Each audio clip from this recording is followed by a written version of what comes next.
NBC News 2024 campaign embed, Nnamdi Egwuonwu, is with Republican voters at a watch party in Atlanta, Georgia. Nnamdi, it's so good to see you. You do fantastic work, and I know you've been there with the voters in Georgia. What are they telling you? What did they think of tonight's debate? Well, Kristen, getting reaction from voters here in Atlanta was quite easy. They actually organized a straw poll on their own during the debate, and were keeping track of their opinions. And by the end of the night, you had Vivek Ramaswamy at this watch party of about 30 people getting 5 votes. You had Ron DeSantis getting 2, both Nikki Haley and Christie having a sole 1 vote. And get this, former President Donald Trump, despite not being on the stage, got 18. So that's really reflective of the vibe of the night here in Atlanta. But you don't have to take my word for it. A couple attendees agreed to stay after and give us their opinions. And Will, I want to start with you. There was a moment tonight that got a lot of people riled up. What was the moment that caught your eye, that left a mark on you? What left a mark for me was Nikki Haley being called out for being the warmonger that she is. At the same time, Ramaswamy holding up a notepad saying Nikki is corrupt, and that's going to be something that stands out really strongly in my mind and in the voters' mind. But they talk too much about Trump, a man that wasn't on the stage but ruled the stage tonight. Yeah. And Kristen, after.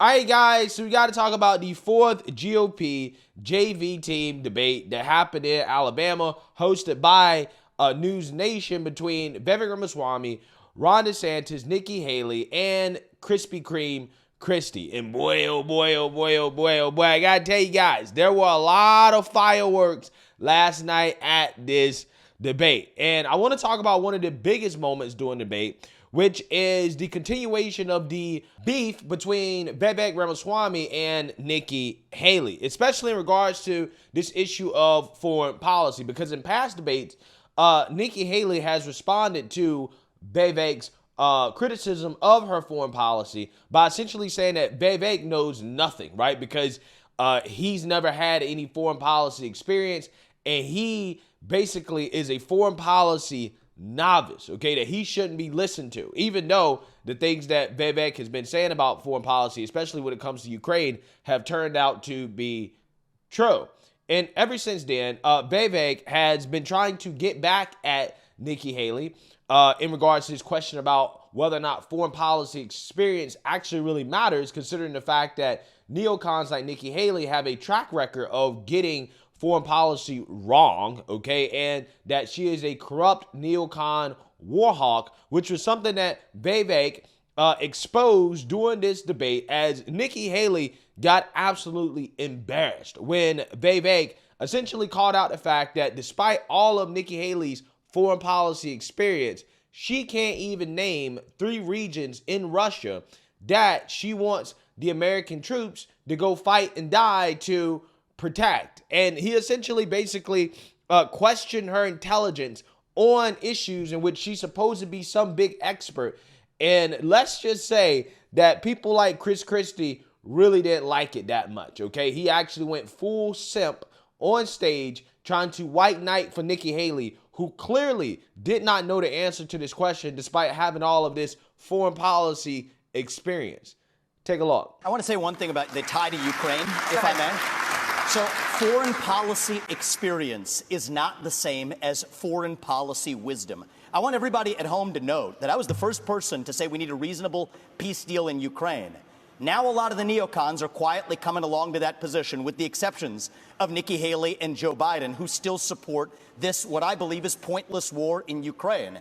And I think those with foreign policy experience, one thing that Joe Biden and Nikki Haley have in common is that neither of them could even state for you 3 provinces in eastern Ukraine that they want to send our troops to actually fight for.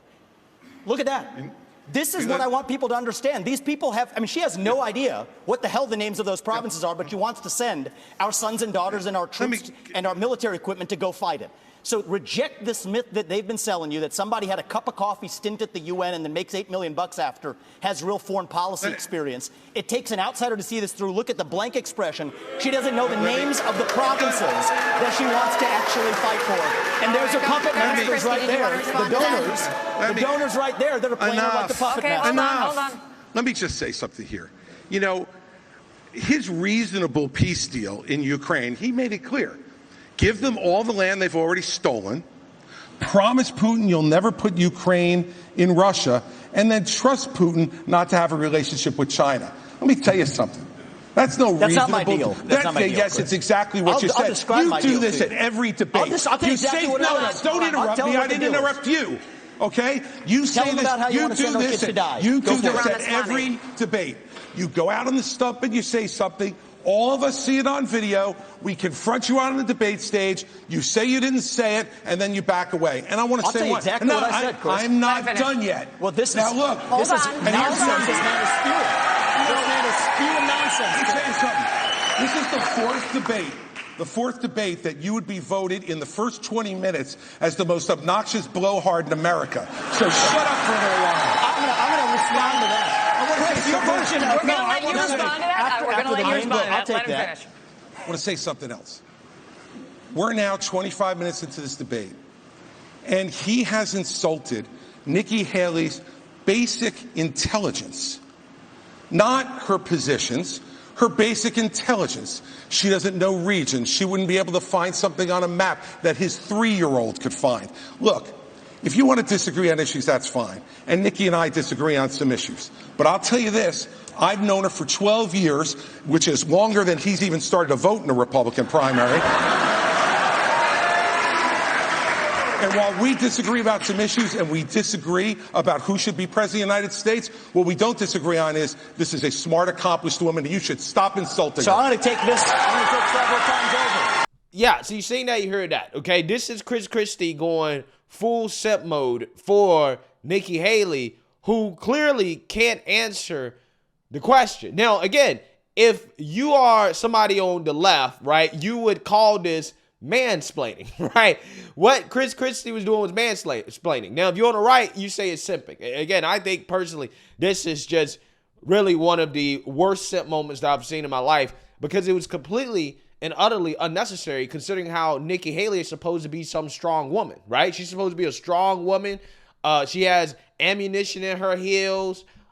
But yet, when it came time for her to stand up and be a strong woman, she needed a man to save her from what is probably a career-ending moment there for Vivek Ramaswamy because all Nikki had to do was actually name the 3 regions, right? That's all that she had to do. But clearly she couldn't do it. You can see the look on her face when he was calling her out. She had nothing to say because she didn't know, right? She didn't know, which is very telling considering how she's supposed to be some foreign policy expert. So anyways, Vivek responds to Krispy Kreme, and basically it gets a lot more heated, at which point, Vivek tells Christie to get off the stage and go enjoy a nice meal after he finished simping for Nikki Haley. Take a look. So first of all, I think we just learned something from Christie. We learned 3 things. We learned 3 things right there. First of all, Christie also doesn't know what provinces in eastern Ukraine he actually wants us to fight for.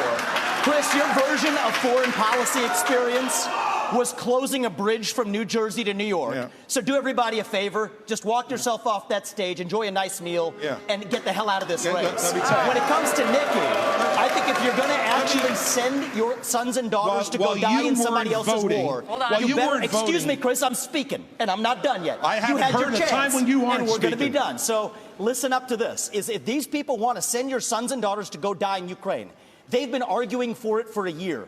$200 billion of our taxpayer money sent over. Neither of them could even name for you the provinces that they actually want to protect. And this is the people who have been touting their so-called foreign policy experience. It is intellectual fraud. These people are lying to you, the same people who told you about weapons and mass destruction in Iraq. To justify that invasion, didn't know the first thing about it, yet they sent thousands of our sons and daughters to go die. The same people who told you the same in Afghanistan, where the Taliban is still in charge 20 years later. $7 trillion of our national debt due to these toxic neocons. You can put lipstick on a Dick Cheney, it is still a fascist neocon. Thank and you, you Mr. gotta see Ramaswamy. that today. Thank you, Mr. It's Dick Ramaswamy. Cheney all over again in this party. Thank you, Mr. Ramaswamy. Yeah, that was amazing, right? That was probably one of the most amazing moments at a GOP debate that I've seen since, I don't know, Vivek called out Ronald McDaniel, the mainstream liberal media, Kristen Welker, right?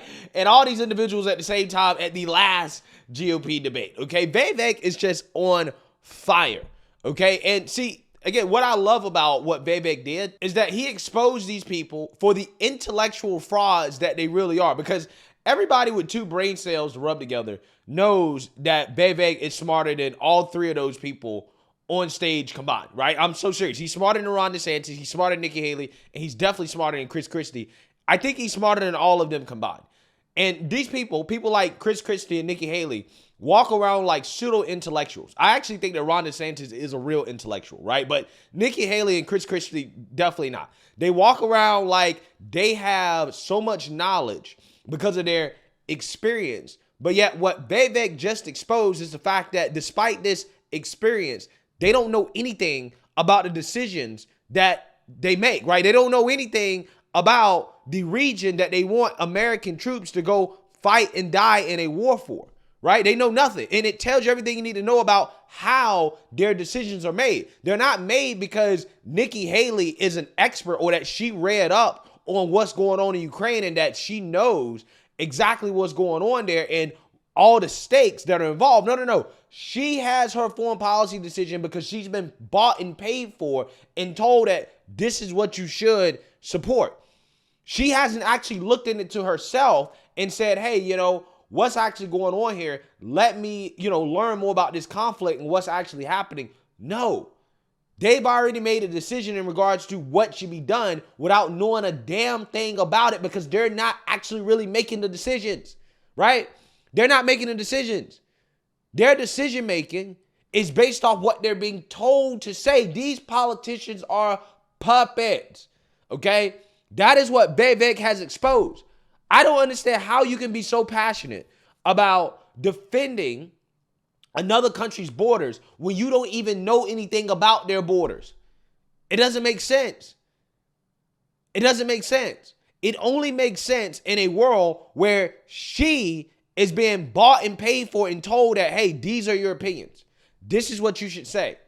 You don't need to really understand the conflict to know that, well, Raytheon wants me to send American troops over there, right? Or Boeing or, Lockheed Martin or whoever, the defense contractor donators that fund Nikki Haley want her to do. Whatever their best interests are, she's going to go along with it. That's why there's not one war that she does not want to fight. Because it's not like she's making the decisions, guys. These people are not experts on any of the things that they're making decisions on. And I'm not saying they have to be experts, but they have to at least have basic knowledge in regards to what's going on. What is at stake? They don't even have basic knowledge in regards to what is at stake in regards to what's happening in Ukraine. All Nikki Haley had to do to make Vivek look like a fool is to just name the three regions, and she couldn't do it. She couldn't do it. And that really makes you appreciate the riskiness of what Vivek did in the first place, because it could have backfired had Nikki Haley actually known. If Nikki Haley knew, Vivek would have looked like an idiot. And honestly, his campaign would have been over. But Vivek knows that he is the most informed, that he has done the most research into these foreign policy conflicts. He knows a lot more about them than these politicians do, these career politicians do. And that's why he took that risk. Because he knows that a lot of these people, they get used to going on stage and just saying whatever, okay? Their talking points that are given to them by the establishment powers that be, right? And they don't really need to know anything about it because, again, these people are puppets. Vivek knows that. She said that I have a woman problem. Nikki, I don't have a woman problem. You have a corruption problem. And I think that that's what people need to know. Nikki is corrupt. This is a woman who will send your kids to die so she can buy a bigger house. This is the problem. Using identity politics more effectively than Kamala Harris is a form of intellectual fraud. And it actually needs to end. There's our donor puppet masters wielding their puppet right up here tonight. This is how this game is played. The puppet masters put up their puppet, and I reject the use of identity politics in this party. It has been a cancer coming from the left, and I'm sick and tired of the double standards. The people of this country are too. Having two X chromosomes does not immunize you from criticism. Thank you, sir. Thank you. Governor Haley. And he did an excellent job of exposing something that is clearly obvious. And see, this is why I say that when the mainstream liberal media covers these debates, when they talk to Nikki Haley, they never question the actual policy. They never actually really ask her real questions about, okay, well, why do you support this position? Because they never question the establishment position. The establishment position is always right by definition, according to the establishment. So she doesn't feel the need to actually know anything because she never has been questioned on it, right? She's never been questioned on it. They just let her say whatever, and then they just move along. And instead of actually addressing the substance of the criticism, which is that Nikki Haley doesn't know basic information about something that she's supposed to be an expert in, instead of actually addressing that criticism, no. The mainstream liberal media, what they're going to do is say, well, he's a sexist. Vivek has a woman problem, right? Because he criticizes a strong woman. Again, it's amazing how that works. Once again, we're going to see, and I might do some videos about this if I get enough segments, enough content to make a video about it. We're going to see how the mainstream liberal media responds, and it's mostly going to be, well, Vivek's a sexist because he criticized Nikki Haley. But they're also going to say Nikki Haley's supposed to be some strong, independent woman. Again, how is that supposed to work, right? Why is it that the mainstream liberal media feels the need to defend a strong woman who's supposed to be able to do everything that a man can do, except when it comes time for her to defend herself, she can't defend herself, and these people always feel the need to step in and defend her. I thought these type of women, strong women, don't need defending. They don't need somebody like Christie to step in and defend her. She should be able to defend herself, but obviously she couldn't. She couldn't. And again, instead of actually addressing the substance of the criticisms, they're going to cry sexism, right? They're going to say, oh, well, Vivek's sexist and he has a woman problem and et cetera, et cetera, et cetera. And it's stuff like this that make me hate politics, man, especially the mainstream liberal media and their coverage of this stuff. I mean, the coverage after this debate was it was terrible. It was just absolutely terrible. But hey, let me know what you guys think. Make sure you like, comment, and subscribe. Most importantly, share a Black conservative perspective. Peace.